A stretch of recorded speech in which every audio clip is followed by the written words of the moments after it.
یہ جی دوستوں کی طرف سے میسیجز آ رہے تھے جو آج دوپہر کا ہمارا ویلاگ تھا جو سیلابی کیفیت بنی ہے مختلف سوسائٹیز میں. تو دوستوں کی طرف سے ریکویسٹ آ رہی تھی کہ آپ نے نیو میٹرو سٹی کی بات ہی نہیں کی جبکہ وہاں پہ بھی سیلاب آ گیا ہے. وہ بائی مسٹیک جو ہے نا اس کا نام نہیں آ سکا کیونکہ بیسیوں سوسائٹیز کے ہم نام لے رہے تھے. ہم آپ کو لائیو جو ویڈیوز دکھا دیتے ہیں, یہ ہمارے ہی دوست جا کے ابھی ویڈیو بنا کے آئی ہیں.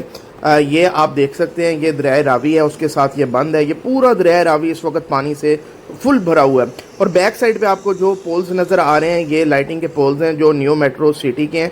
اور یہ دیکھیں سارے جو آپ کو پولز نظر آ رہے ہیں, سڑکیں نظر آ رہی ہیں, سائن بورڈز نظر آ رہے ہیں, یہ دریائے راوی کے پانی میں ڈوب چکے ہیں. جو دوست کل تک کہہ رہے تھے نا ڈیلرز کہ جی نیو میٹرو سٹی بچ گئی ہے کیونکہ بند بہت زبردست بنایا گیا, تو یہ لائیو مناظر آپ دیکھ لیں کہ پوری جو نیو میٹرو سٹی ہے وہ ڈوب چکی ہے. اب جنہوں نے انویسٹمنٹ کیا وہ اپنا سوچ لیں اب.